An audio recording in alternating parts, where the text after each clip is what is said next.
explain the cat, I suppose. Hey everybody, we're and we're running Metroid Dread Mercury Steam percent glitchless on rookie mode. Beautiful. So to explain what Mercury Steam percent is, it is Metroid Dread has a reputation for whales. It's actually not true.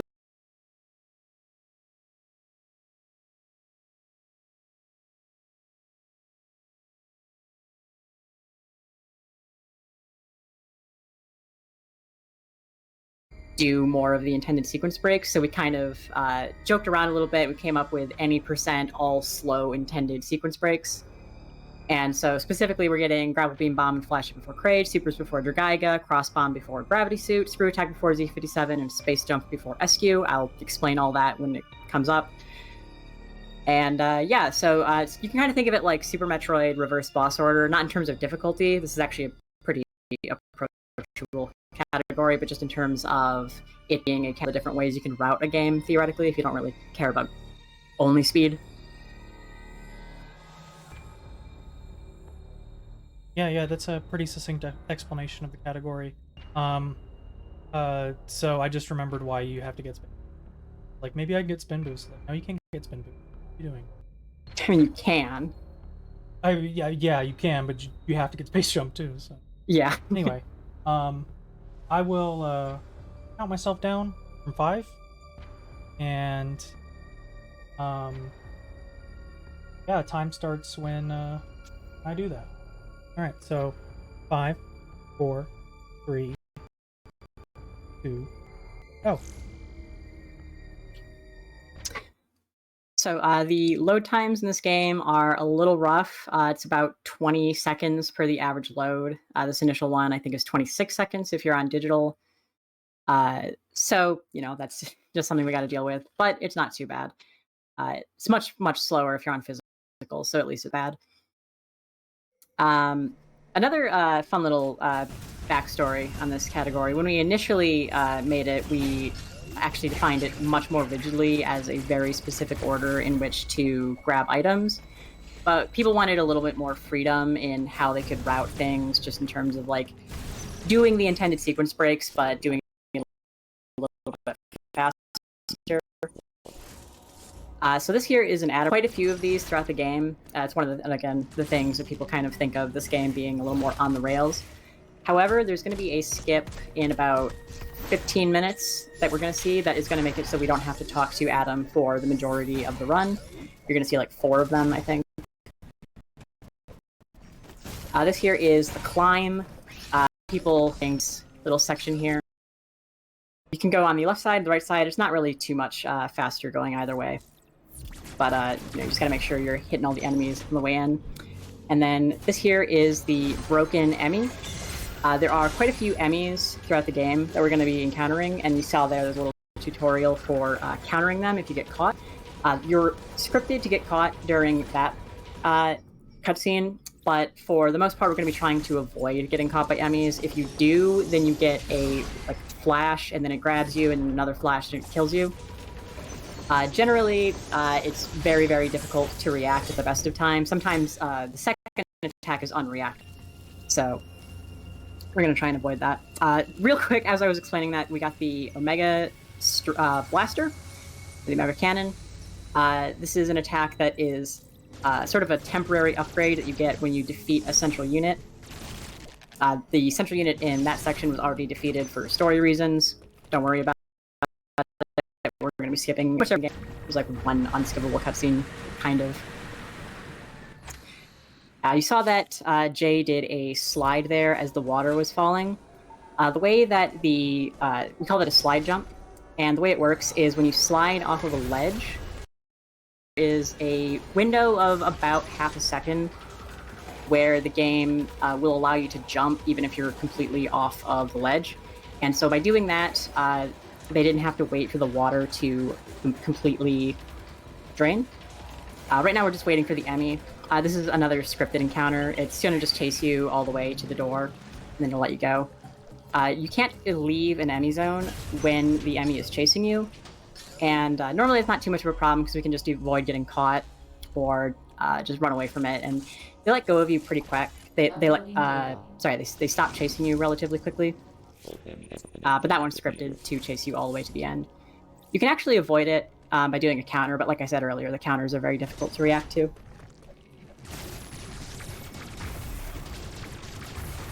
So we're just heading to the first upgrade at this point. We want to get the charge beam that'll allow us to take the leftmost doors in that Atom room that we weren't able to go to just then. This Emmy right here is pretty much always in the same spot, and you can just do that little counter over there to get over it very consistently. Even if it catches you, it's not a huge problem, because again, you're able to just kind of platform away from it.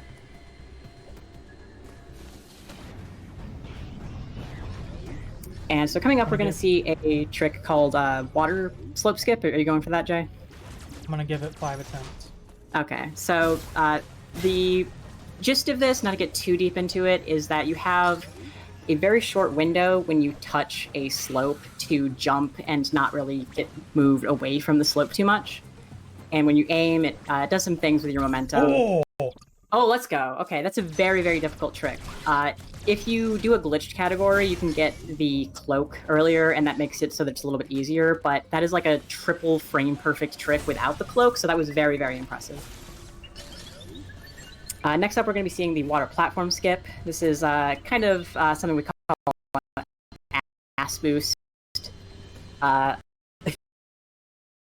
Using the way that's kind of like shift Samus around to be able to grab onto ledges that you wouldn't normally expect to be able to grab onto.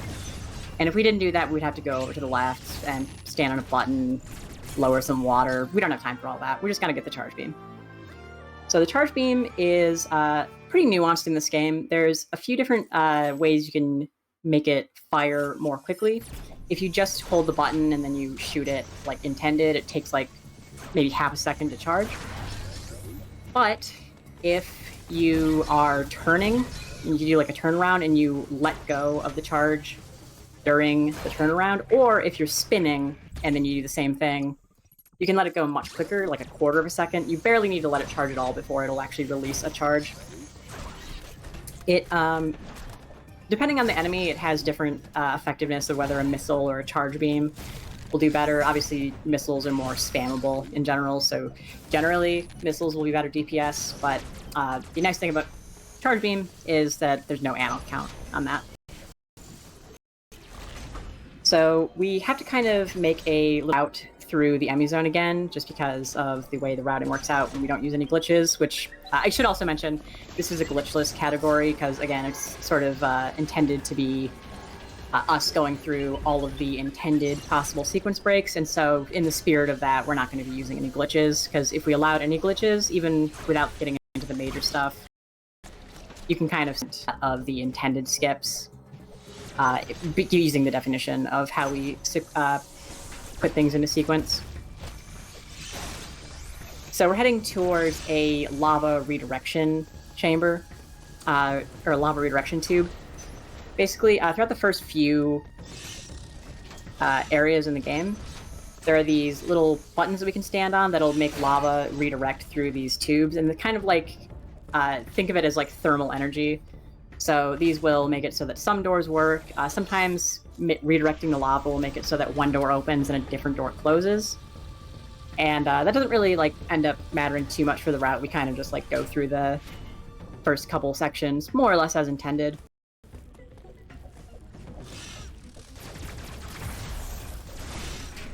This next room is a little difficult, a little awkward to get through the other way, because there's these two enemies and they're just in such an annoying pattern. It's very difficult to get out of there without getting hit. Very difficult on Dread mode. Uploading data. Yeah, so now that we've redirected the lava, there's going to be a new path open in the Emmy zone, and that's going to allow us to go fight the Magnet Emmy. And so to kind of explain how the Emmy fights are going to work, there's sort of two parts to it. First, you have to fight the central unit, which is like this mother brain thing. It has some armor, you break it, and then you kill the brain itself.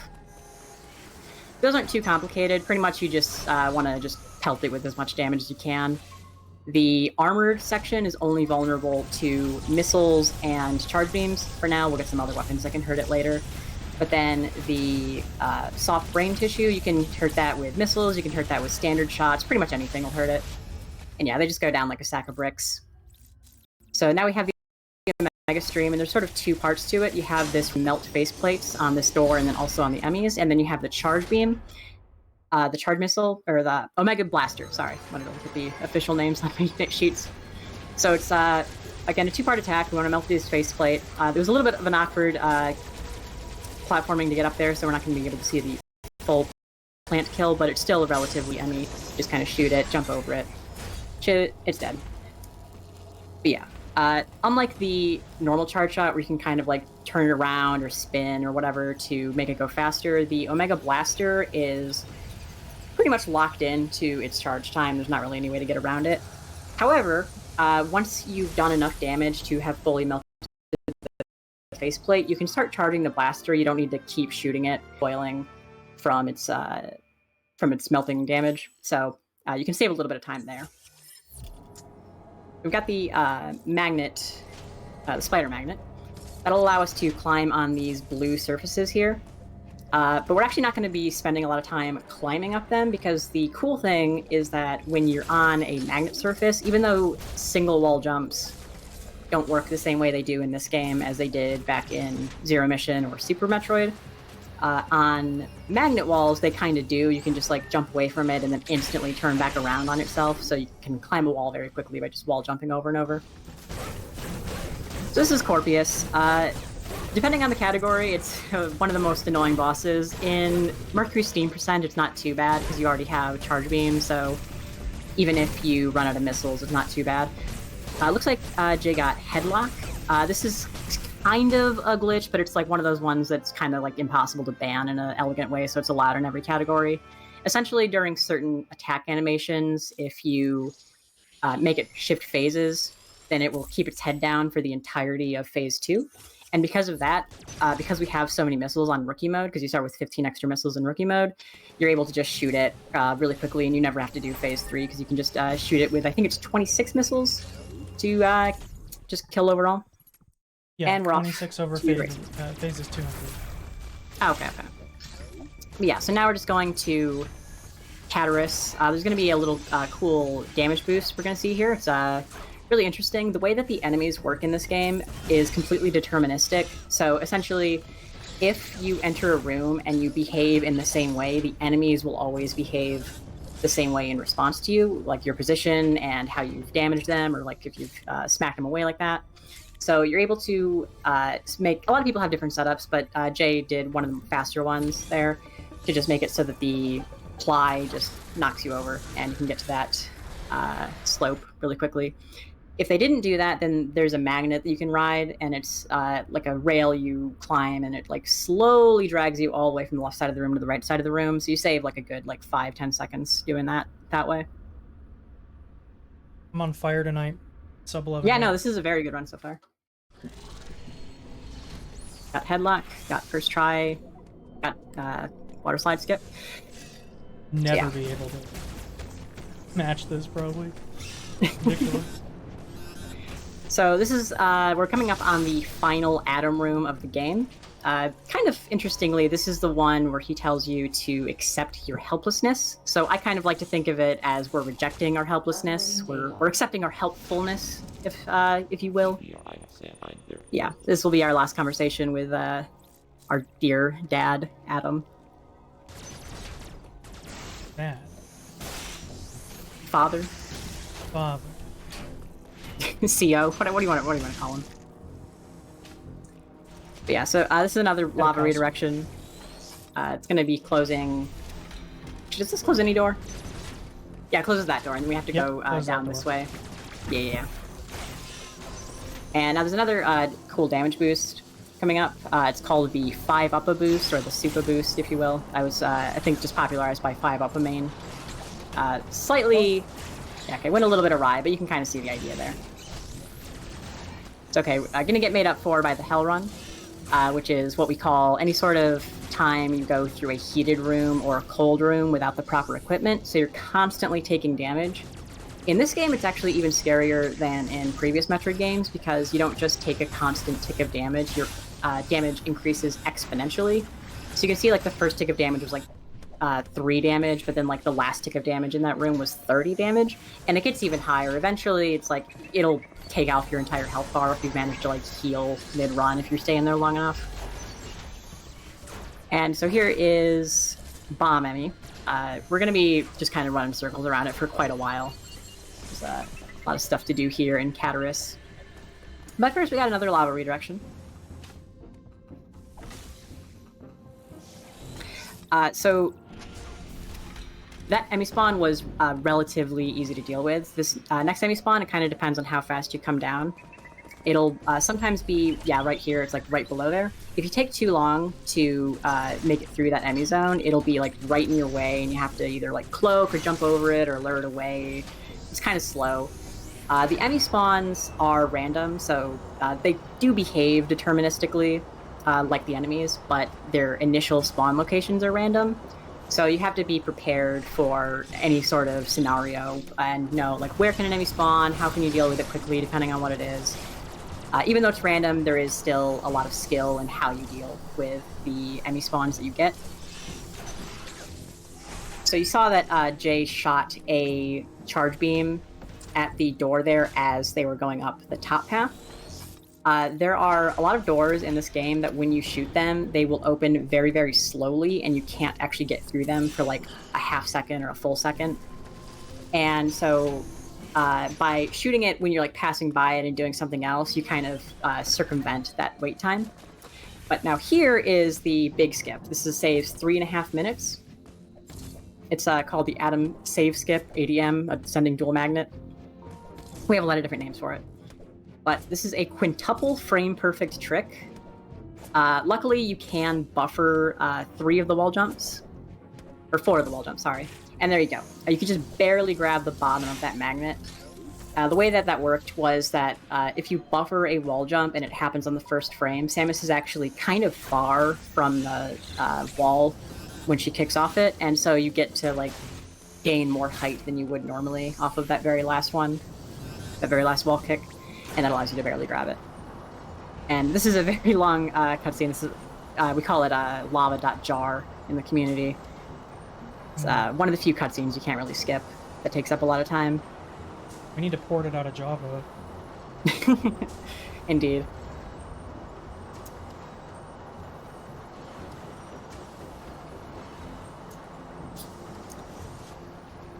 Yeah, so coming up next, we have an Emmy spawn that is supposedly they're all equal determination, or like every Emmy spawn location is equally likely as any other Emmy spawn, but I've never seen this Emmy not be here. Luckily, again, because it's deterministic, how they behave in reaction to your movements, you can always get over it like that. And so even though it looks very scary, it's very consistent if you've practiced it.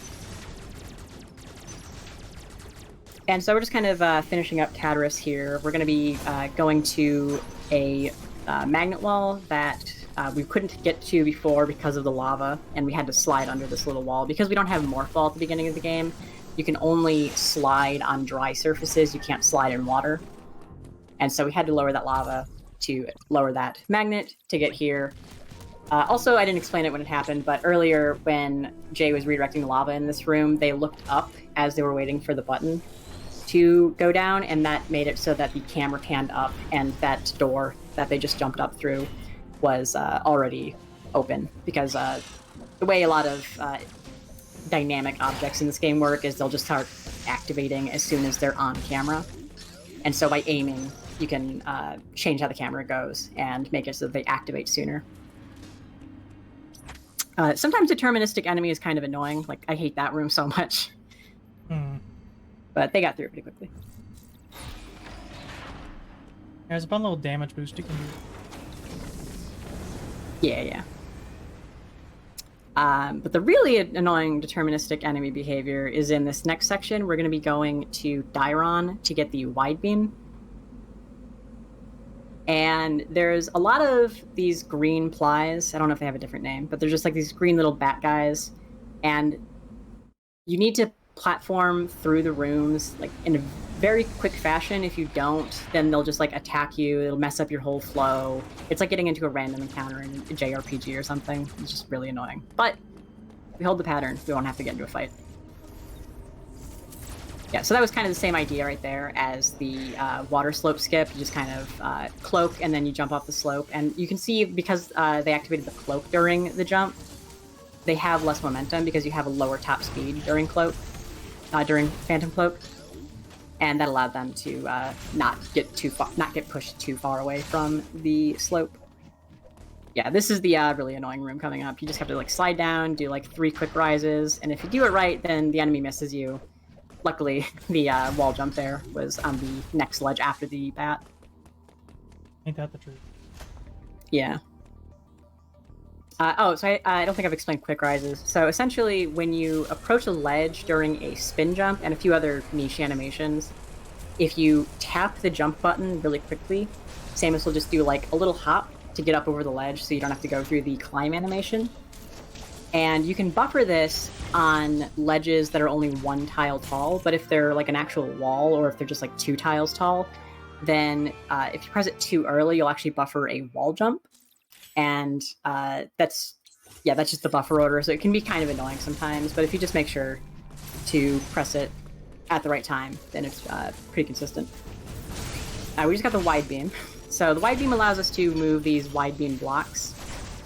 The thing that's annoying about it is that the way the wide beam comes out of Samus's cannon is that it's very precise. So when Samus's cannon shifts position during her run cycle, that actually changes the position from which the shots appear. And for some reason, the wide beam blocks have a very, very small hurt box on like the 3 dots. So you would expect, especially since there's like a small amount of splash damage to a charge beam, that you could basically just like do it during any frame of Samus's run animation. But if you do it during the wrong frame, it'll be like a little bit too high or a little bit too low, and it just won't hit the 3 blocks properly, the 3 little dots. You can pretty consistently hit it if you just do it like a couple frames after she lands or right as you approach the block. But if you try to like shoot it as you're walking towards it, then sometimes it just messes up for seemingly no reason. There's also wide beam covers on some doors. Those, I'm not sure if they're quite as picky, but the thing about those that are nice is that you don't need a charge beam from the wide beam to break those. You just need a wide beam shot at all. Yeah, you can see right there, kind of the frustration, overly specific blocks. But these, again, since you don't need to do a charge beam, you can just kind of mash small shots and you'll get it. And it doesn't waste too much time, even if you do miss the first shot or whatever. But here's another CU fight. This one is a little beefier, I think. But we have the wide beam now, so it goes down really quickly. You can just do like normal shots and then fast.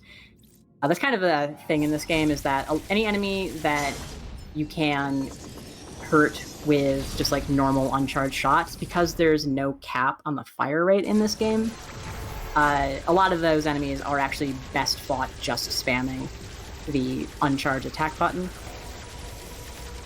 So this is the bomb enemy. Very quick kill. You just kind of slide in, shoot it while it's climbing up, and then it can never get to you. You would need to miss like 20 shots. Like it's very, very lenient. It looks very scary, but it's actually not too bad. There is a slightly more scary kill you can do if you go down, but it only saves like 2 seconds, so it's not really super worth, especially in a marathon. So this is the, that was the Morph enemy. We got the Morph Ball. The Morph Ball has, again, a lot of interesting little nuances to it. So this is the point where we kind of have to talk about the different states Samus can be in and the speed that all of them move in. So, for example, the Morph Ball has a really low default speed on the ground. So basically, anytime that you're going into a tunnel, you don't want to morph and then roll into it. You want to slide into it. And when you slide into a tunnel like that, Samus will automatically morph after the proper length of the slide is done. And the slide is a little bit faster than the morph ball rolling. However, walking is faster than either of those. However, in the water, the morph ball is a little bit faster than just walking as Samus if you jump and you want to do like little hops in the water, because that's a little bit faster for some reason. For some reason, just like your aerial water speed is faster than your grounded water speed. Also, for some reason, if you morph right as you are coming off of a ledge in the water, because you can't slide, I guess, it just like gives you like slide momentum speed just coming off of the ledge, and it looks a little bit silly. It looks like a weird little boost. You'll see it right here in a second. No, you won't. Or we'll see it. Well, you'll see it later for sure. Yeah. You can also morph as you're jumping into these tunnels, like you saw just there. And the reason why that's nice is because if you don't do that, then you have to do like a little slow climbing animation. You can do sort of the same input as the quick rise to make it a little bit faster, but even faster is just morphing smoothly as you enter the tunnel, and that's climb-in animation. And so this is the Varia climb. The whole reason why we came here is just to get the Varia suit. Because the next thing that we have to do after this is actually do some weird intended sequence breaks. But they're all in a heated room that's much too big to get through. Even if you had maximum E-tanks and you had the amiibo and everything, there's no way to get through it without glitches. So we actually do need the Varia suit. It's completely intended that you have to get the Varia suit at this point. And you can see Jay shooting doors again, just kind of like making sure that they're already open. In that case, it's actually not that that door opens slowly, it's that it has a charge beam cover. And you can't shoot a charge beam like quickly coming out of a tunnel, really. So you just want to make sure that the charge beam cover is broken so that you can do a like an uncharged shot coming out of the tunnel, open it really quickly.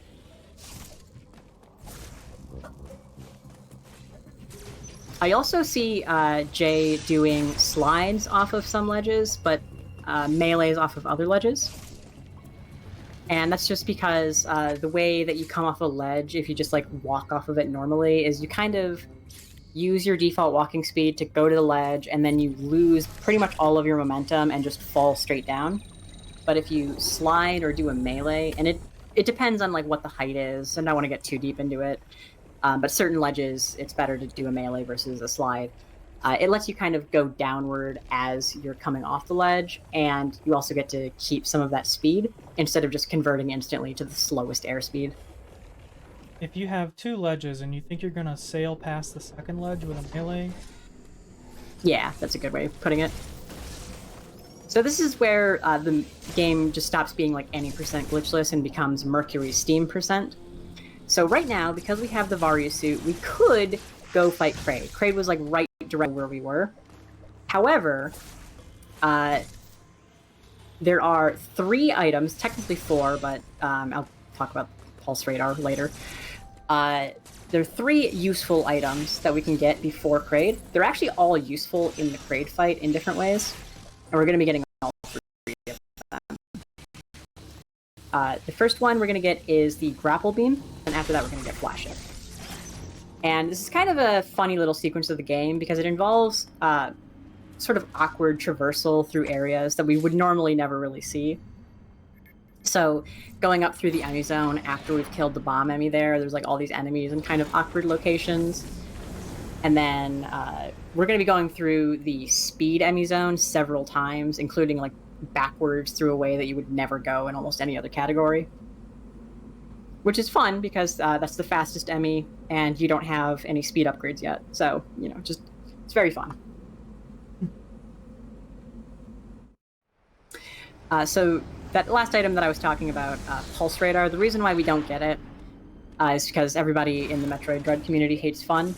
In the initial race that we did, where we were testing this category, I wrote that, yeah, you do need Pulse Radar, because that's one of the required, or that's like one of the possible items you can get before Kraid. And you can even use it in the fight to reveal the little bomb quick kill shortcut. However, it isn't very interesting to collect. It's just kind of like a little load screen you have to go through twice. You don't really do anything interesting there. And it's also not like an item that quote-unquote does anything. And so, just for the sake of like fun and not having like this kind of awkward section be even longer and even more awkward, we decided that you don't need to get pulse radar. But yeah, so this is early grapple. We used the slide jump to kind of loop around and kick off of that wall, and then we do another coyote jump there to get over to that ledge, and that lets us get to this little hidden cove over here, and that will take us back to Artaria in a section that if we took the standard course through the game, you would need, I believe, Speed Booster to get through. Yeah, Speed Booster. You would need Speed Boost. Yeah, but we're going to take a different elevator that kind of like puts us above where the Speed Booster blocks are so that we don't need to use them. And we'll just fall down. We're going to get Grapple Beam.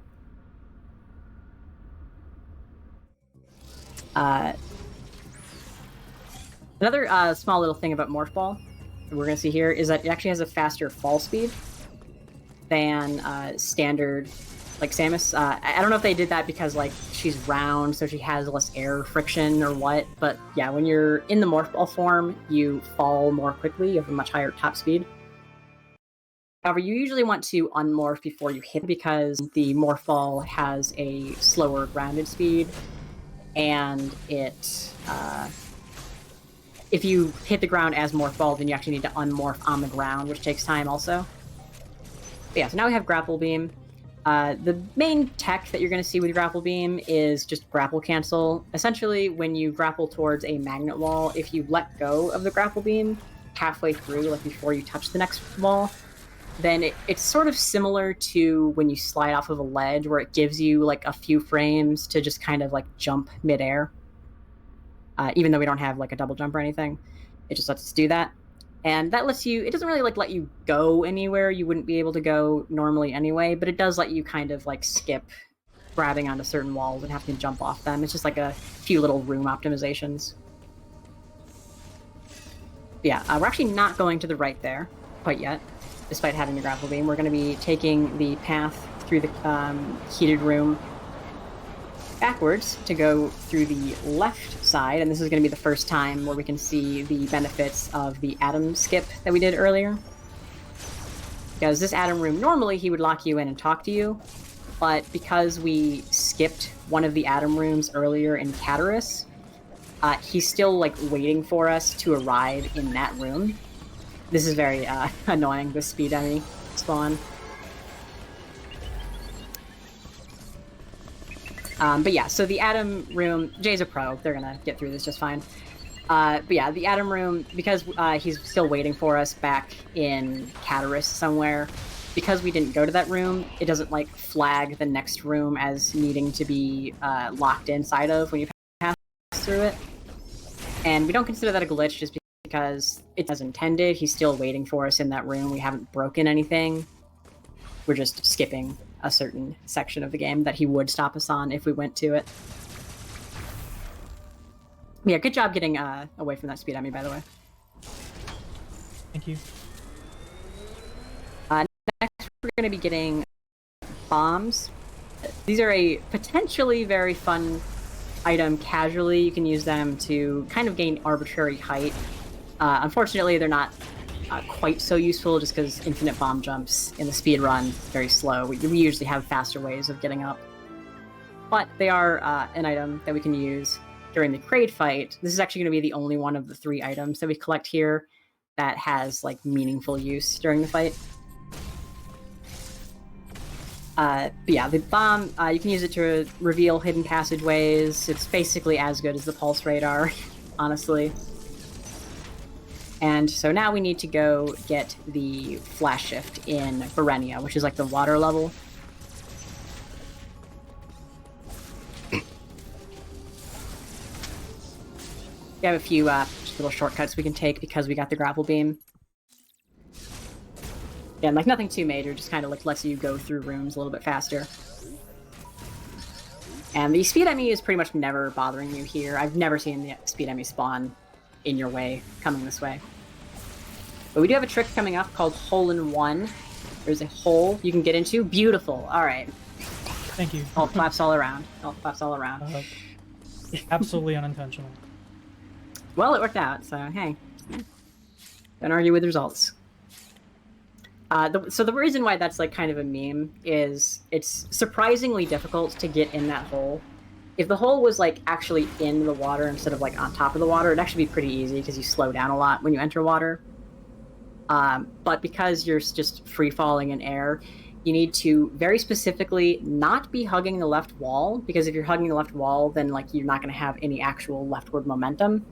So you need to be like in the middle of that well and then start moving leftwards right as you're about to get into the hole, and that will make it so that Samus just barely catches on the lip of the hole and you can get into it. We call that hole in one. I believe we see it 3 times in this category, so yeah, you can keep golf scores at home if you'd like.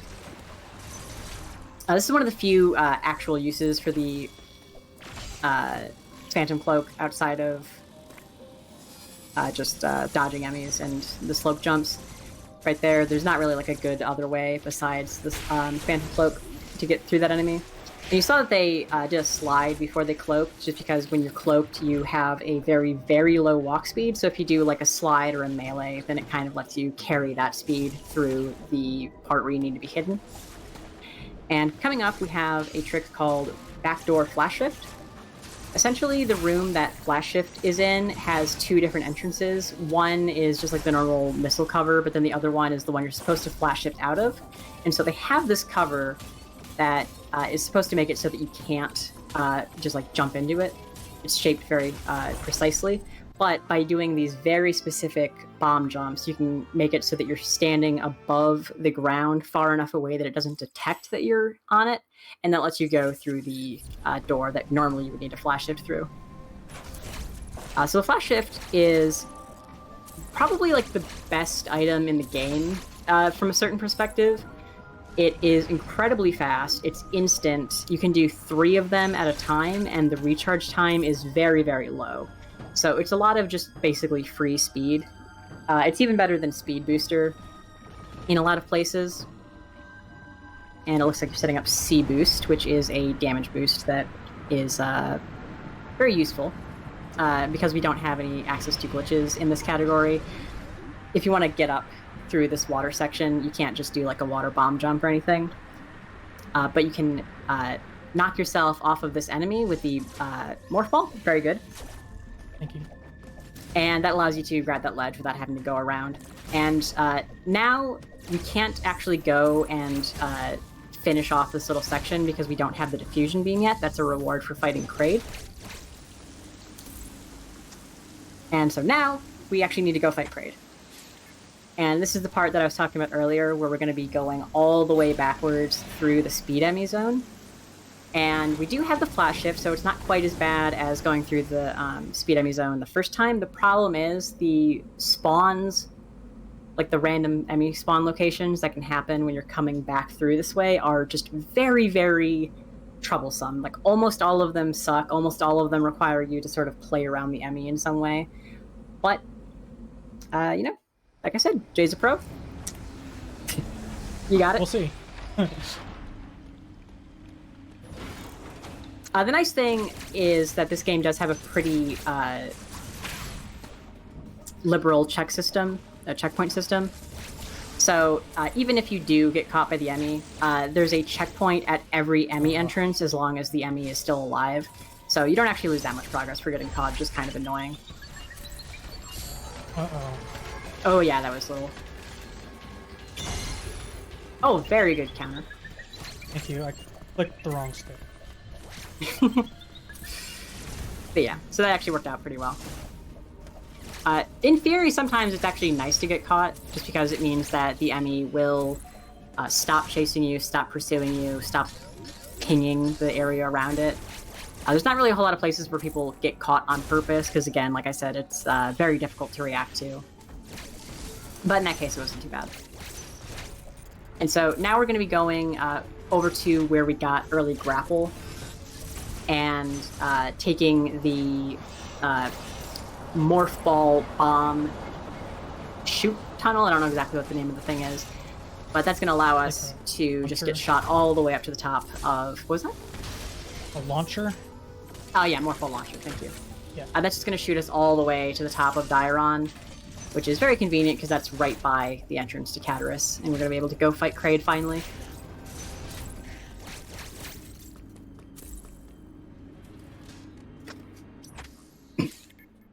So the fight with Kraid, it can be pretty troublesome if you don't have these items. So in pretty much every other category, it's pretty annoying. There is one other category that's just belly percent, which is just we only get to Kraid, but we do it with bombs. So it's essentially like the first third of this speedrun, minus flash shift. But yeah, in our case, we're going to be using the bombs to do a quick kill. There are actually 3 different like special animations that are like secret and like they don't tell you about, but you can find them if you have flash shift and you go into the second phase and you just like do it as normal. Then when he opens his mouth, if you flash shift into it, there'll be like a special animation that makes it so that you're basically doing a counter sequence without having to actually do a counter. And we're not going to be doing very many counters in this game, in general, because they're very slow. For some reason, they made it so that when you get a counter, if you attack during it, the damage is, like, cut in half or more. It's, like, just for very, very low DPS during counter sequences. So we usually, if we have to counter, we'll counter and then, like, do a jump or, like, aim backwards or something to make it so that the full animation doesn't trigger and we can go back to just hitting it for normal damage. But that's what flash shift does. And we're not going to be seeing that. The grapple beam, there's not really like a special animation, but the second phase is going to have a magnet icon that we need to get up to if we wanted to fight it normally, if we wanted to fight Kraid normally. But again, we're not going to be doing that either. For phase 1, we are going to fight it pretty normally. Just kind of want to do some quick charges, maybe mix in a missile sometimes. And that combination of a charge beam and a missile is called a Charlie, which is short for charge and missile. And we can get through this first section pretty quickly. For the second section, we're just going to bomb this little secret passageway, which you could use Pulse Radar to discover. And that is going to do this special animation where we just launch ourselves directly into Kraid's belly and bomb him from the inside. And like that, we just skip the entirety of Phase 2. It's really, really cool. And now that is going to allow us to get the diffusion beam. The other nice thing about fighting Kraid that way is that we don't need to use missiles fighting him during Phase 2, so you pretty much always have a missile for this door there. Sometimes if you fight him normally, you'll like use your last missile to kill him, and then you have to like farm off of the enemies, and sometimes the enemies are mean and they don't give you a missile, it's the whole thing. But we don't have to worry about any of that in this category. So the diffusion beam, there's not really a whole lot to it mechanically. It basically just makes it so that your charge shot, instead of having like a little tiny bit of splash damage, it has like a ton of splash damage. This allows us to hit some of those like little red blobs that you've seen Jay shooting in certain walls. And that will explode the wall and open up a new secret path. I'm trying to think if there's any other like weird thing about it. Oh, it does a little bit more damage. So that makes it so that those Charlies are even better now. And yeah, that's pretty much it. So we're gonna be going for the yellow Emmy again.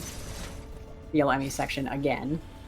But this is our last time. After this, we're gonna be just like kind of taking a route through Baronia, which luckily, because we already lowered the water, it's gonna be pretty quick.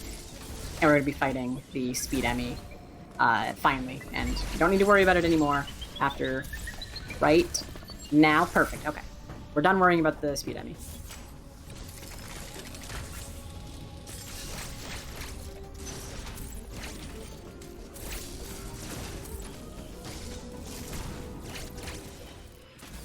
So yeah, if you're keeping score at home for the golf hole-in-one, we got one hole-in-one. Can we make it a birdie? That's not how golf works, but can we make it a birdie? Not quite. I think that's actually the last one in the run, now that I think about it. I'm not sure why I thought there was 3. There's one more. Oh, there is one more. In this category, there's one more.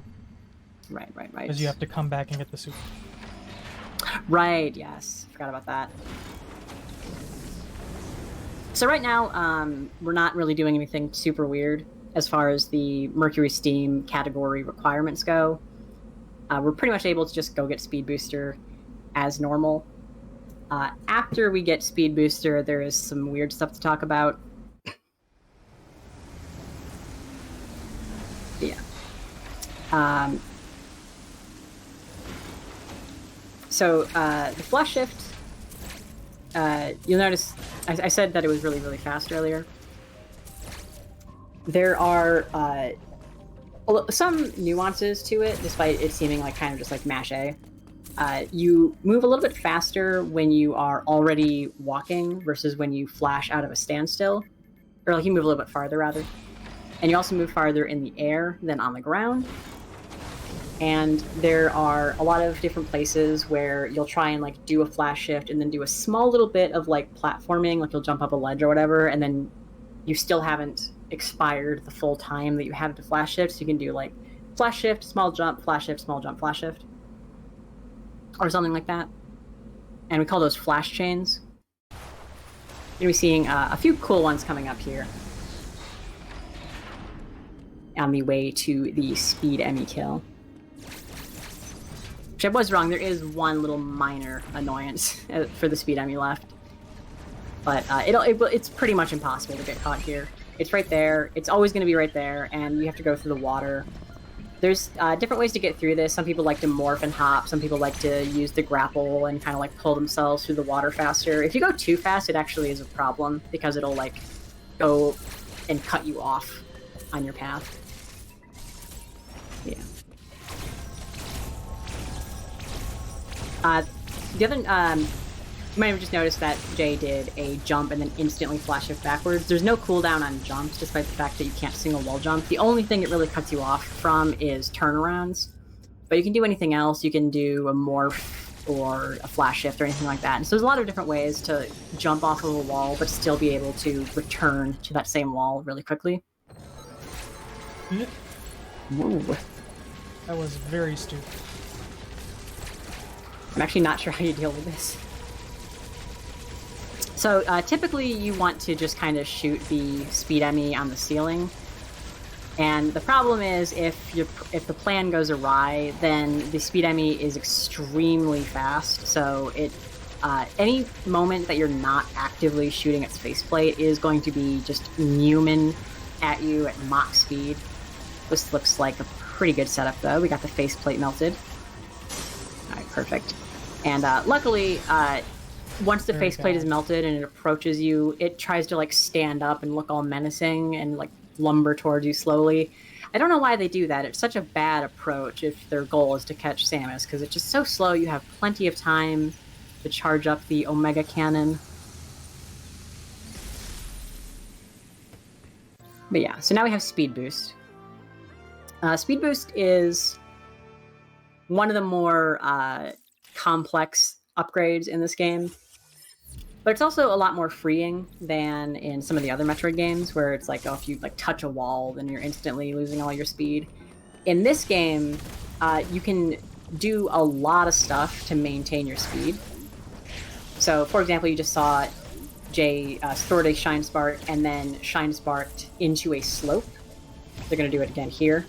And if you Shine Spark into a slope, that will allow you to continue doing a speed booster. Right there on that like large tunnel upwards, if you just do like a normal Shine Spark upwards, there's this really long animation that's like scripted. So we do a Morph Ball Shine Spark upwards to save a little bit of time. There's two more places in the run where there's a scripted like long Shine Spark cutscene. One of them is actively hard to get, so we're just not going to get it. And the other one is much easier to avoid because you can just kind of like jump over the section of the map where it triggers. But yeah, so the other things that you can do to keep your speed is if you are jumping, you get to continue using Speed Booster as you land. As you don't go to standard like human form. You can go from human form to Morph Ball though. That's perfectly fine. You can also wall jump to keep your speed, and I'm trying to think what else you can do. You can morph off of ledges, but like it's kind of janky and a little bit weird. But you are going to be seeing that trick a little bit later. And this is a really cool speed keep into that slope so that you can continue your speed boost to get into this section here. Now, what we're doing here is essentially we just skipped a 6-minute scene where Quiet Robe teaches us about the entire backstory of this game. But we don't really care about that. Point is, he died. He got killed by this robot, and we are going to fight it using only Shine Sparks. Shine Sparks are incredibly powerful. When you're using Speed Booster, you're pretty much invulnerable. That's not exactly true, but like you have like a huge hitbox around you, and it does like insane amounts of damage, so it will rip through almost every enemy. And the Shine Spark is even stronger than that. It will kill pretty much every boss into Shine Sparks if you can hit it. And even right there, you saw the Morph Ball speed boost. The fact that it had an active hitbox was able to allow it to destroy the blocks under it so that Jay was able to fall straight downwards. That was very good, clean sequence right there. Thank you. But yeah, so the reason why we wanted to go see Quiet Robe was just for story reasons. We need him to lower basically open up a path in Berenia for us. However, that path leads to Dragaiga, which is kind of like the spore spawn of this game. And we're coming up on another Mercury Steam specific routing requirement, which is that we need to fight Dragaiga with super missiles. That will allow us to do a 1 cycle on Dragaiga a little bit faster, but pretty much it's a useless upgrade outside of this category. But here we're going to be doing a quick hell run through the cold room. Some people call it like a frozen hell run, or people have their weird names for everything in this game. But the top route gets you through that pretty quickly, using all of the speed booster mechanics to just get through that whole section, go through the slope, wall jump around, and yeah. So this is taking us to Gavaran, which is kind of like the foresty swamp area of the game, earlier than we would normally go. But we only have a very small section of the area open, so we're pretty much just going to be getting super missiles and getting out. Opening up a couple of doors. Yeah. Sort of same idea as what I was explaining earlier with opening slow doors, just so that you don't have to open them later, since you're wasting the time anyway, pretty much.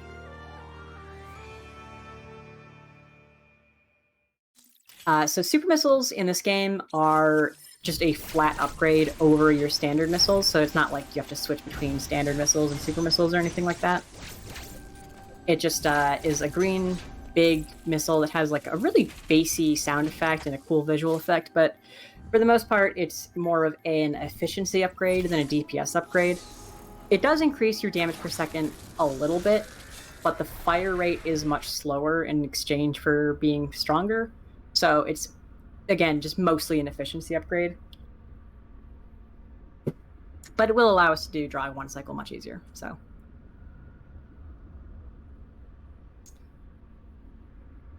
Yeah. Alright, let's go. Let's go. We're gonna have to go backwards through the ice zone. You don't normally need this many E-tanks in the game, but because of cold run like this and a few other like kind of wacky tricks we have to do later, it's nice to have 3 E-tanks.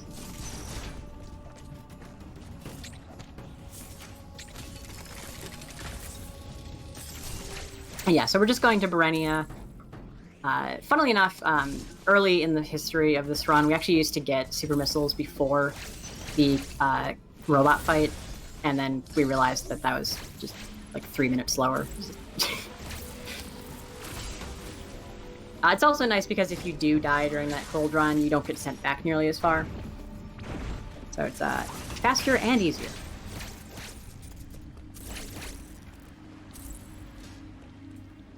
And so, remember that enemy where there was the laser that it shot straight down? We did like a cloak slide to get under it before it noticed us.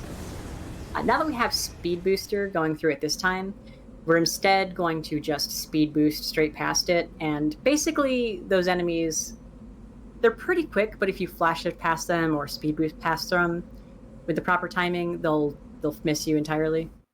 You can also shine spark straight through them to dodge them if you aren't able to keep your speed. And anyways, the point is, this is going to allow us to do another really cool speed keep. One of my favorites in the game, honestly. It's actually not too difficult. You could do it at home if you wanted. It just looks very, very impressive.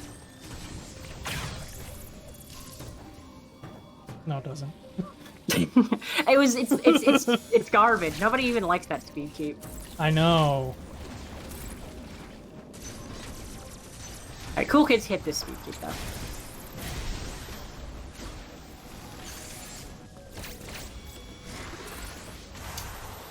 Alright, so in honor of some of our other community members, I have to say that's Morbin time. That's what we call it. Wasn't my choice, but that's what it's called. As yeah, this is another cool speed keep. Normally you would have to sort of ascend through some magnets and kind of like swing from the ceiling to get up here, but with a cool speed keep you can just shine spark all the way to the top. And now we're going to fight Dragaiga. So the way Dragaiga works is there's this first phase where it has the tentacle exposed, and it's going to do some like kind of token attacks towards you. And then once you've done enough damage, it'll kind of retreat. You can hit these buttons and lower the water, and now you can attack it, and by...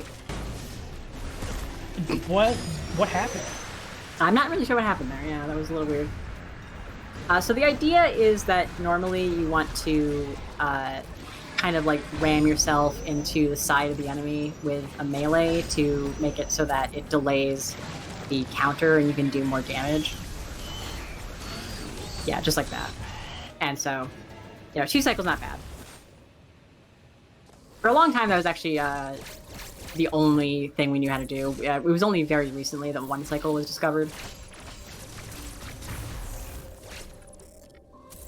Yeah, you saw some good use of grapple cancels there, also, to get up that tower. That's a tower that gives a lot of runners a lot of trouble. Room is deceptively difficult. Yeah. Because like, if you mess up at all, those enemies are just like waiting to attack you, and like since you have gone up, if you mess up, then they're already on camera, so they're like activated, and they'll just like shoot their spines at you, and it's like a whole mess. It's another one of those like RPG battles that you just have to kind of try to avoid. So we're coming up on the gold robo. This is pretty much the same fight as the silver robo that we fought earlier. It has more HP, but in the same way that the previous robot was able to be killed by 2 shine sparks could kill this enemy. However, we actually don't have enough room to store a second shine spark, so we have to go in with the first shine spark and then just kind of wail on it with missiles. This is a fight that benefits from having the super missile slightly, because normally the ammo count is very, very tight. In this fight, you can run out, and then sometimes you need to get a counter, or you need to like restore it to charge beam, and it can be kind of a mess. But with super missiles, since your missile efficiency is so much improved, you get to fight it a little bit more easily. You only need 20. Yeah, you need like 35 or something. Like, you need a lot of normal missiles. Yeah, so we're going kind of around like where you would normally get super missiles, even though we already have them, just because we needed to flip that flipper so that we could take the missile launcher, or the Morphball bomb launcher, over here to go to Elune. We're going to Elun to replace all of these already horrible creatures with X, but that's enough about Twitter. Nice. Anyway, but tush, as you know, as they say. So we're going to Elune to get the plasma beam. The plasma beam is the first like real upgrade, I'd say, to the standard shot. Sorry, I had to change something. But yeah, so it's kind of like the first like real upgrade. Like the wide beam just was like 3 of the normal shots. This is like actually a difference of type. So the way the plasma beam works is it will go through enemies, but it will not go through walls. And so one of the effects of that is that enemies that have like armor are now vulnerable to standard shots because it will pierce the armor and actually like hit the enemy all the way through. You can also use it to damage 2 enemies at a time and stuff like that. It's actually a pretty cool upgrade. But yeah. The side effect of it being so good against so many enemies, including bosses, like pretty much every boss except for like Z57 and Golzuna, I think, are going to be vulnerable to standard shots. I won't ask you. Except for all the exceptions, you know, all of them. Yeah. But yeah, so they're going to be vulnerable to the plasma beam, and this is kind of like the reason why Turbo's legal in this game, is because so many of the bosses that you have to fight just require relatively extended periods of mashing, just like the standard shots. But yeah, so this this fight here is going to be an X-infected Chozo warrior. It is the first of the very good to fight with standard shots enemies, bosses. You just pretty much just like wail on it, and then eventually it shifts phases. Past this fight, all of those little like phase shifts are going to happen outside of a cutscene. However, even during those fights, you can't hurt it during the little like scream, so we have some different ways of optimizing that later. For this fight, it's pretty much just hold Y or mash Y, you know, your method of choice. We're gonna see the biggest time save of the year. Biggest time save of the year. The joke is that it doesn't actually save that much time, but it does save some time. And the way that works is if you're holding a charge shot... Okay, so normally when you're doing a Shine Spark, there's no way to shoot your weapon. However, if you already have a charge beam like locked and loaded, you're holding Y and you have it in your hand, and then you Shine Spark, if you tap R, that will shift your shot type to missile. And in standard gameplay, that will make it so that that releases your charge beam. And that includes during Shine Spark for some reason. That's just like one of the little oversights of this way that they handle Samus's state, I guess. That cutscene is one of the hardest in the game to skip. Everybody always forgets it, and they lose like 2 seconds. It's kind of funny. But yeah, so now that we have X, this is kind of like the point where the game sort of turns. Now every enemy in the game is going to have this like goopy form. Sometimes they'll reform into an enemy. Sometimes some other stuff will happen. For the most part, just like you need to know that pretty much every enemy is more dangerous now than they were before. And I've been asked to not talk during this trick, but I will explain it once it is complete.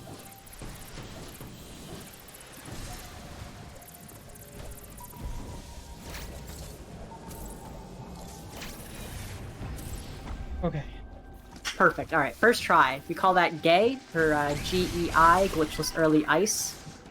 It is not technically one of the required skips for Mercury Steam percent, because it's probably not intended, and the reason why we believe that is because if you do it and then you go through a certain path in the game, then there's a door that you usually need to blow the missile cover off of and then go through, but you approach it from the other side with the missile cover still intact, but on the other side of the door, and so it kind of like makes the door not behave the way it should. We're not going to be doing that, but since it can break standard behavior, it's theorized to not be an intended skip. However, it is not a glitch. It's just a normal speed keep using the mechanics very intensely. So essentially what Jay did is they broke a morph ball block and then started charging a speed boost in the opposite direction so they could wall jump off of the far wall of the map room, and then went into that hole in morph ball form. Now that's a tunnel. Normally if you fall off a ledge, then you'll lose your speed. However, you don't lose your speed from a jump. So what they did is right at the end of the little tiny one tile long tunnel, they did a hop so that they weren't falling off of the ledge. They jumped and then landed on the floor below. And that allowed them to keep their speed all the way through the Emmy zone and take it all the way to the water so they could Shine Spark to the left. and kill Lyson, which did it so quickly I didn't even have time to talk about the fight. It's basically the same thing as the speed enemy, just kind of shoot it on the ceiling. It's also a relatively fast enemy, but not quite as fast as the speed enemy, obviously. And so doing all this allows us to skip getting spin boost, which is nice because it's not a very useful item. It's just a double jump, but we're going to be getting the infinite jump upgrade later anyway. And there's nothing that we need to do in the meantime that would be assisted by the spin boost by having a double jump. However, before we move on to the space jump, we need to do quite a few things, including get cross bombs. Typically, you want to have space jump before you fight this boss, because otherwise it's kind of awkward to get up that tunnel. However, as one of Mercury's Steam Percent's required sequence breaks, we are going to do this, basically. There's a lot of different ways you can get up that tunnel, but the little speed boost out of the tunnel and then wall jumped up, that was the fastest way of doing it, so that was very good. That was also a very good Golzuna fight. That is a deceptively difficult boss fight. If basically anything goes wrong, it's just a life-ruining boss, where it'll just, like, not give you enough room to charge a Shine Spark, it'll give you really bad patterns that you can't even, like, attack it with your missiles optimally. It's just a whole mess. But the nice thing about fighting this boss now is that we got to open up a few of those slow doors, which will later allow us to do a somewhat more extensive speed keep than you would normally ever see in this section. Aside from that, the cross bombs don't really help us very much. We are going to go get Gravity Suit now, and the cross bombs will slightly speed up the very first part of the early Gravity Suit route. This is actually not one of the requirements of Mercury Steam Percent getting Gravity Suit without Space Jump, but it is faster to do anyway, because the way that you're intended to get Gravity Suit is that you go down through this like really long section underwater, and you like go across these big gaps, and then you open a door, and you have to like open this other gap.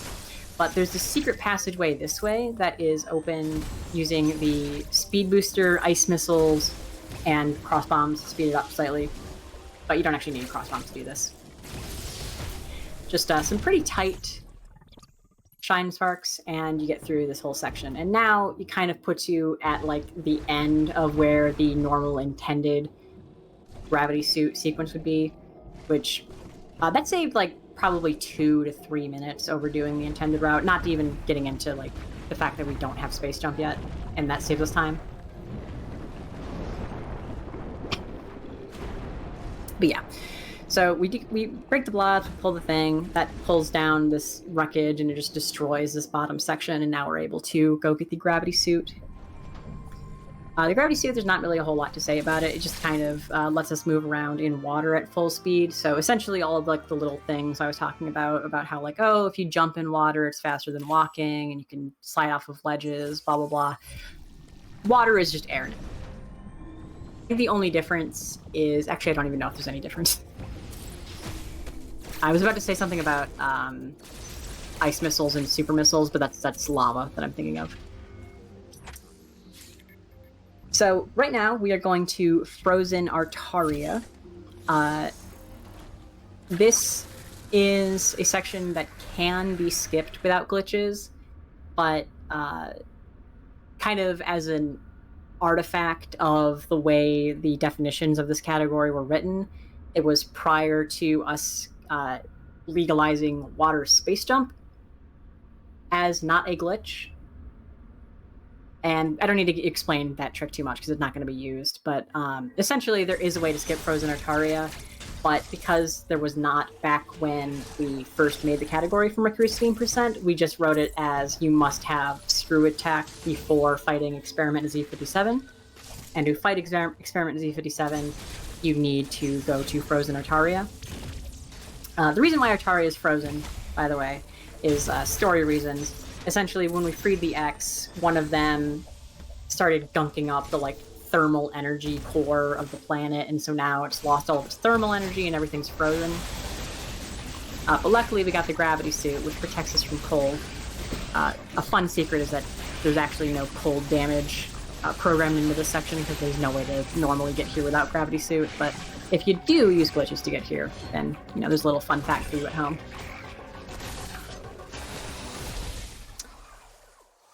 But yeah, so the way we get early screw attack, there's actually a few different ways of getting early screw attack. But I kind of like that we don't have water space jump available to us because that's very much not an intended sequence break. We are going to be doing the definitely intended route to early screw attack. This is definitely one of the more obscure sequence breaks in the game that was 100% intended. Essentially, there's this route, like normally when you would like go right to go to Cataris, there's this route over in the top right that you can get to with this Shine Spark or Cross Bombs or whatever, there's a few different ways of doing it. And there's just like this whole litany of hidden blocks that you have to go through that, like, I don't know who would find this casually. Or, like, not even, like, casually, on, like, a second playthrough, but, like, without the internet or whatever. And, yeah, this is the room I'm talking about. You're gonna lay a crossbomb there, and that just kind of shoots us straight up. Sometimes you get caught in that lift, but it's okay. You just do, like, a few hops, and it'll get you in. And now we're gonna be going all the way over to the left through the top right of Artaria. And that's gonna allow us to get screw attack. This is one of the weirder sequence breaks. In addition to it being really obscure, I'm also not quite sure what the use case of it is, because you can't damage Experiment Z57 with screw attack, really. You can hurt its claws, but I guess that's the use case. But yeah. This little path through Frozen Artaria actually did end up becoming somewhat useful in certain categories, like no major glitches 100%. But at the time that this category was invented, Mercury Steam %, we thought it was completely useless. So this was one of the tricks that was mainly talked about as like, wow, this is like so cool that there's so many sequence breaks, but like none of them are fast. We should make a category specifically to do all of them.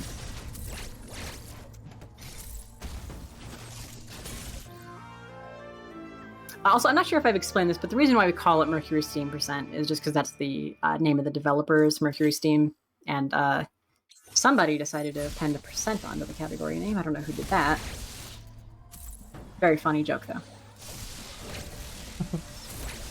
But yeah, so now that we have Screw Attack, this is basically kind of like the point in the game where Samus is just like a superhero. There's really not a whole lot that can hurt you at this point. You can basically just spin attack, and it will kill most enemies. I want to say like pretty much all normal enemies. There's like one or two that require either two shines, or not shine sparks, two screw attacks. But for the most part, you're able to just rip through enemies and not really give a crap. And so yeah, we kind of have to go through the Frozen Artaria section a second time. Not really a whole lot different. But there is this really cool speed keep that I didn't get to explain last time. And I'm not really sure I'm going to explain this time. You just do some wall jumps, you go all the way up to the top, you store the Shine Spark, and the thing that's nice about this is that because we don't have Spin Boost or Space Jump, that's kind of an annoying little section there at the end, but if you store the Shine Spark because of that speed keep, you're able to just Shine Spark straight up, and you don't need to worry about like doing a infinite bomb jump or anything like that.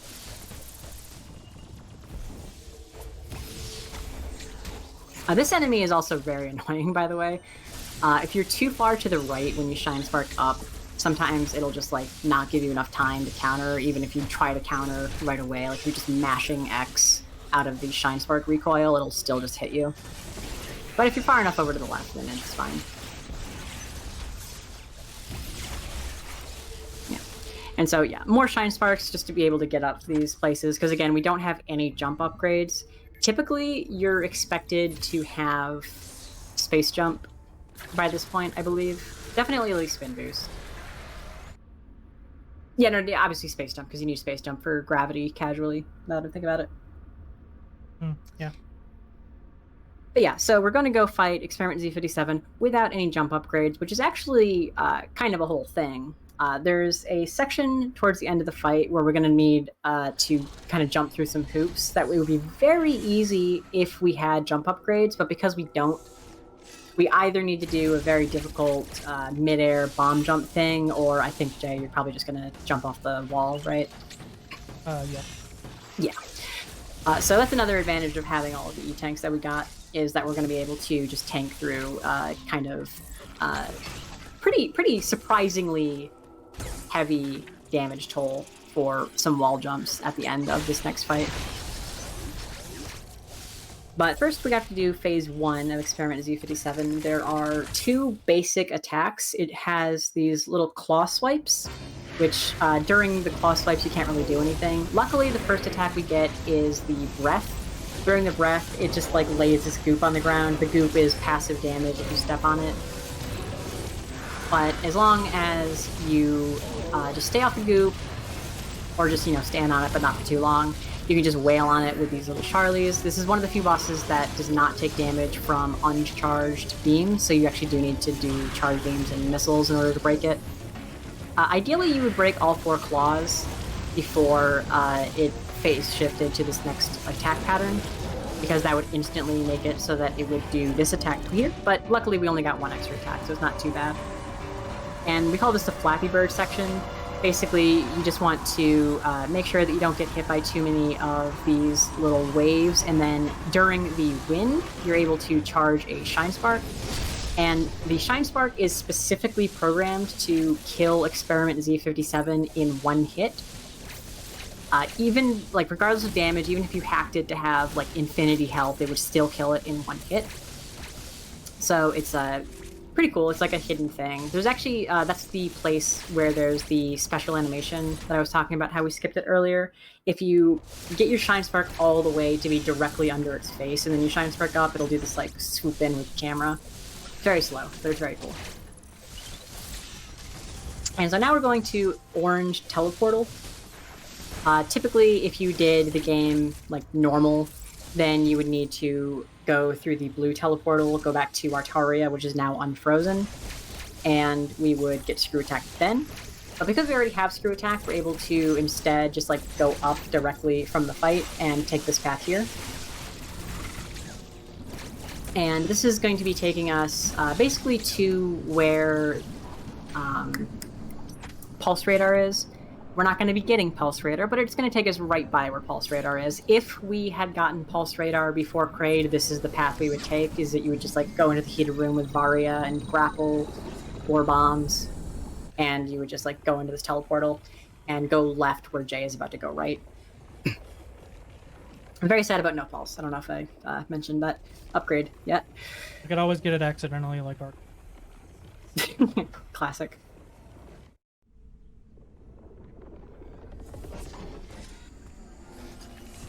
But yeah, so there's this little door, and then there's this path through here. The first 5 blocks you have to break, they're just shot blocks. You can just break it with anything, and then just randomly halfway through it transitions to Morph Ball bombs. I guess just as an extra layer of prerequisites for if you wanted to sequence break, you would need bombs, not just grapple. Yeah, so there's a little speed keep you can do here. Okay, well. Point is, because we got the cross bomb earlier, we didn't need to go down into the cross bomb. We didn't need to go down into the Golzuna area. We were just able to run straight through this top path, which is kind of nice. And so next we have our, I believe, the final of the Mercury Steam % specific route requirements, which is that we need to get Space Jump before SQ. So basically, Space Jump is locked behind a door that is covered by a block which will break if you shoot 5 little dots with Storm Missiles. And Storm Missiles is the reward for fighting SQ. And you can basically think of it like Struggle Bug from Pokemon, just kind of shoots it on like all these like little patterns, can hit multiple things at once. It's a very good DPS item for casual, and a few little speedrun places that you'll see later. But first, we don't want to get space jump with storm missiles, because that's like the casual way. We want to do the intended sequence break. So there's this little block underneath where space jump is. Or sorry, there's 3 blocks actually, and they are all morph ball bombs. Or morph ball blocks? Morph ball bomb blocks. Sorry, there we go. We could have actually done this much, much earlier, like pretty much right after we got Ice Missile. However, if we did that, because of the way the requirements of this route go, we would need to just go straight out of Ferenia right afterwards to go get Gravity and then get, do the whole Frozen Artaria section.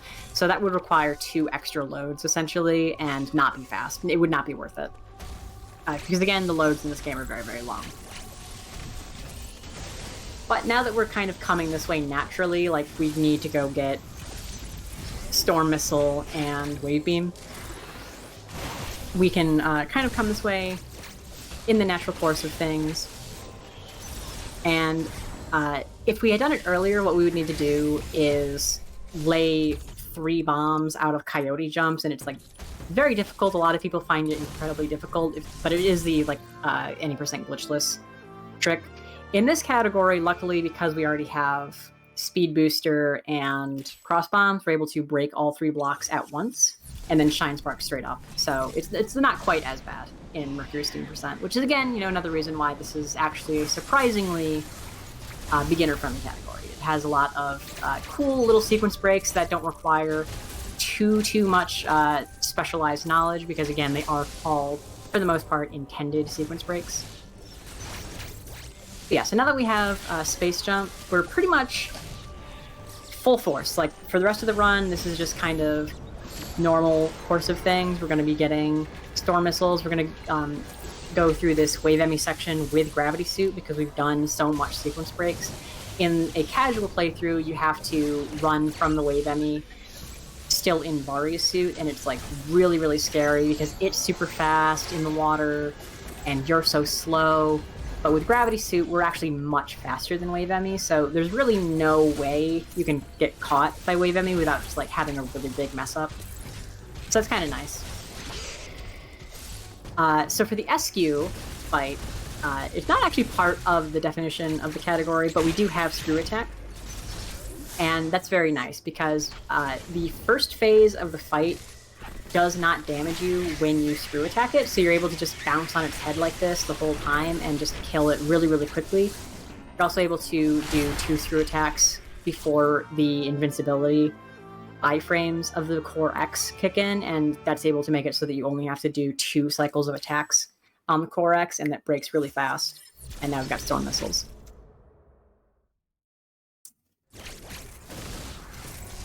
So Storm Missiles are basically like the charge shot of missiles. You just hold R, and it will start like searching for targets to lock onto.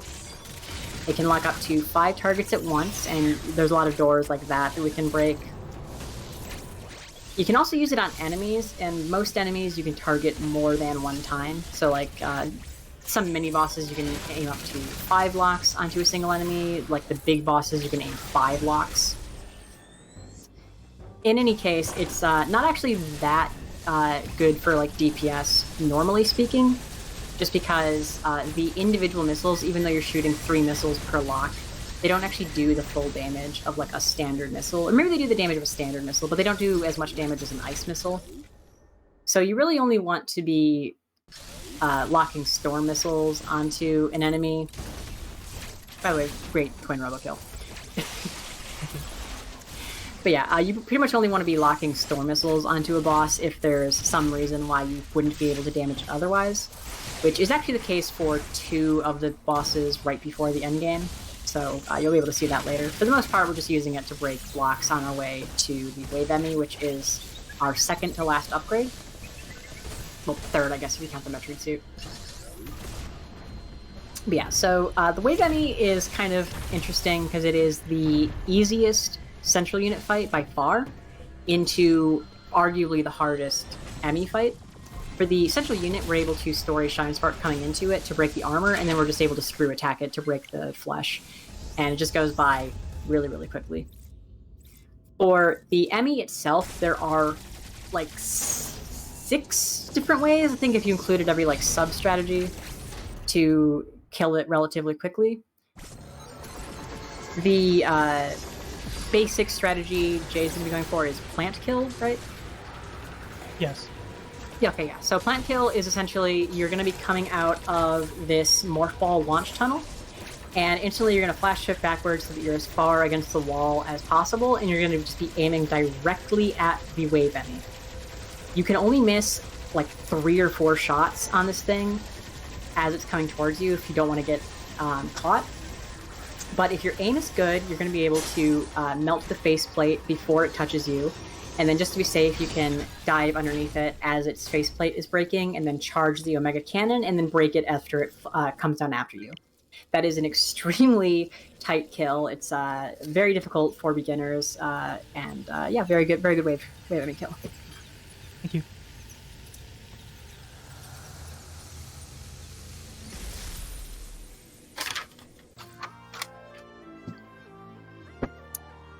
So the Wave Beam is our last standard beam upgrade. It is essentially the same idea as the Plasma Beam, except for in addition to going through enemies, it will also go through walls. It's also much stronger than Plasma Beam against almost every enemy. There's one little edge case that I'll explain when we get to it. But it's not that much longer in the run, so that should give you a hint as to which boss it is. But yeah. Shooting through walls is basically just lets us hit things like that block. It's kind of like an arbitrary progress gate. But we're going to be able to enjoy it for the last 3 boss fights.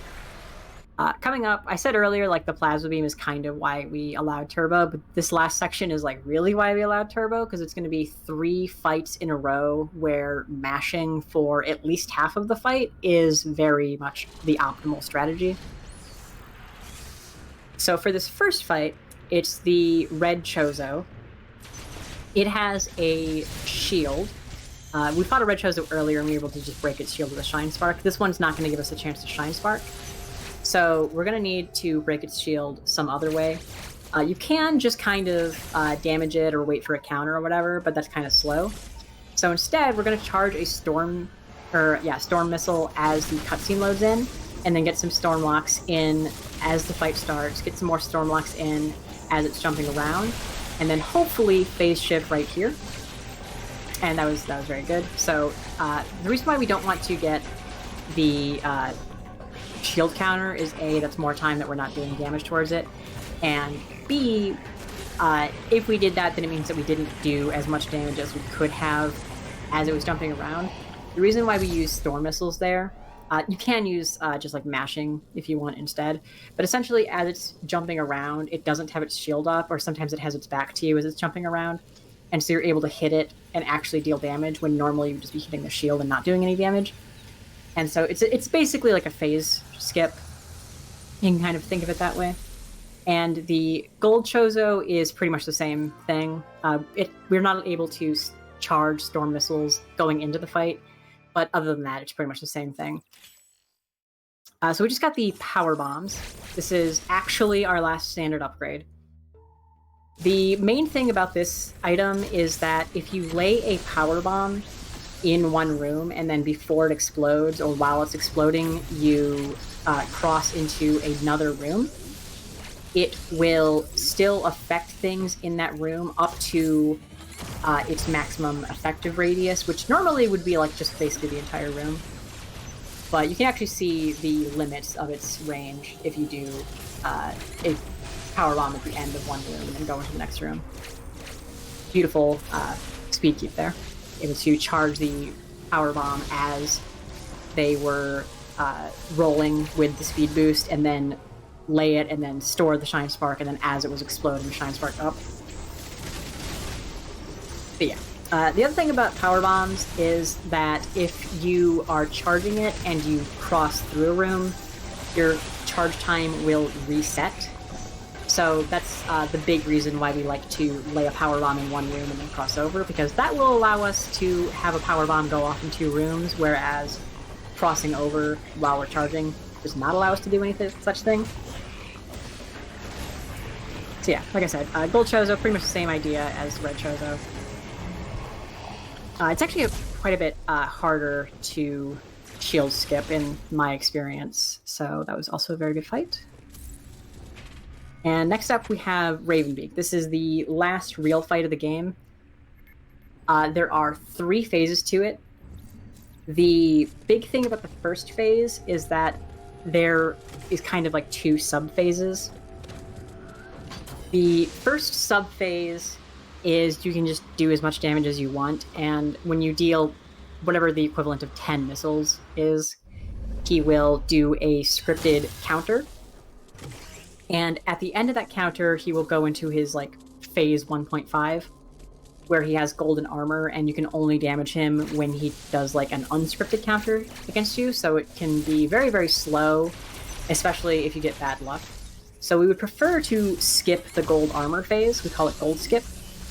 And to do that, we're going to need to do a certain amount of damage during the scripted counter. The threshold for skipping it is effectively mashing at 15 hertz during the counter. However, the legal cap for turbo is only 12 hertz, so we have to do a storm lock before we start mashing, before we start using turbo, so that we can get in just like a little bit of extra damage to be able to barely cross the threshold of the damage that we're able to skip the gold phase and go straight into phase 2. Now, during phase 2, the big thing, the big mechanic is sort of dodging this beam burst here. When you do a melee, like a running melee, and then you enter the aiming animation out of it, Samus goes into this very specific pose where she's kind of like arching her body in the same way that the angle of the beam burst goes. And that allows us to just continue mashing damage at Ravenbeak while he's trying to hit us with this attack. The intended way is just to space jump around him, but that's very slow because we can't do that much damage to him. For the third phase, it's pretty similar to the first phase, except we don't need to worry about like a scripted counter sequence or anything, so we're pretty much just pelting him with missiles. And Jay is going to be trying to mix in a cross bomb between missiles as much as possible, because the cross bombs actually do almost they do like an insane amount of damage, and he actually takes damage from each individual like little sub explosion on the cross bomb, so it's very, very high output of damage. And that was one of the few counter sequences that we wanted to take, just because you usually like have your DPS lowered so much by just his attacks being like so much of a hassle to dodge. And it doesn't actually lower the DPS that much. And so you saw that they got the full counter, and then it was just 1 extra missile to initiate the scripted counter sequence to end the fight. So that was a very good Ravenbeak, like very, very solid all around. And now the only thing left to do is the escape sequence. So this little like kind of set piece here, Ravenbeak has been fused with the corpse of Kraid and its ex, and is crawling towards you. He needs to be a certain amount of close to you in order for like that little thing to happen, where like he like takes the knockback and just ends his crawling animation. We can move on to the escape. He also needs to take a certain amount of damage. So there's a specific frame of the animation that Jay watches for to start charging the Omega Beam, or whatever this beam's called, I forgot. But yeah, so now we have the... yeah. So now we have the Metroid suit. I don't know exactly what the lore reason here is, but we don't have access to any of our Aeon abilities, which is like the little energy that the Phantom Cloak and the Flash Shift run off of, so we only have basically our basic movement that we had at the beginning of the game.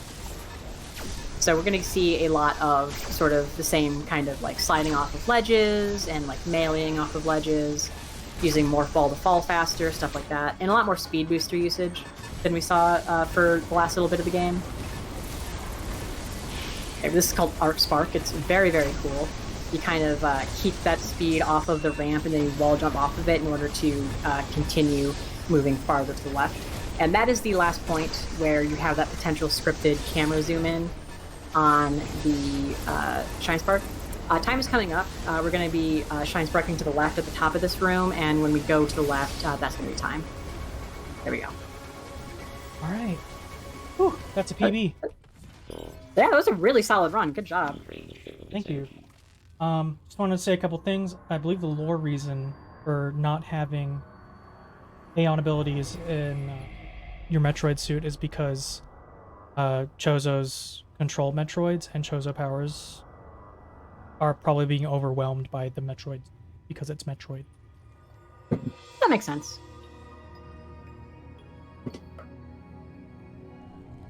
But yeah, that was Mercury's Steam percent. Glitchless. You said that was a PB? That was a PB, yeah, by about 7 seconds. Oh, good job. Good job. Thank you. Very nice. All right. That is it's Mercury Steam percent glitchless, Metroid Dread. Do you have anyone you want to thank from the community? Yeah, shout outs to Satora for posting the link to the stream in the Discord, and all the mods doing a great job. Shout outs to, I believe it was Metroid Crafter who sort of theory crafted this with me, along with Arcanox, Yason, and Manager.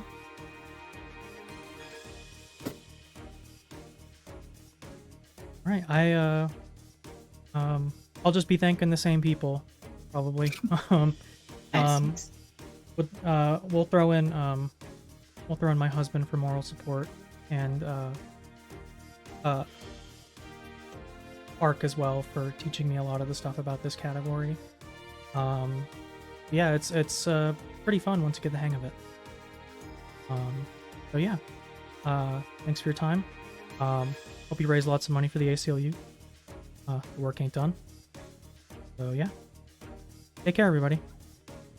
Later.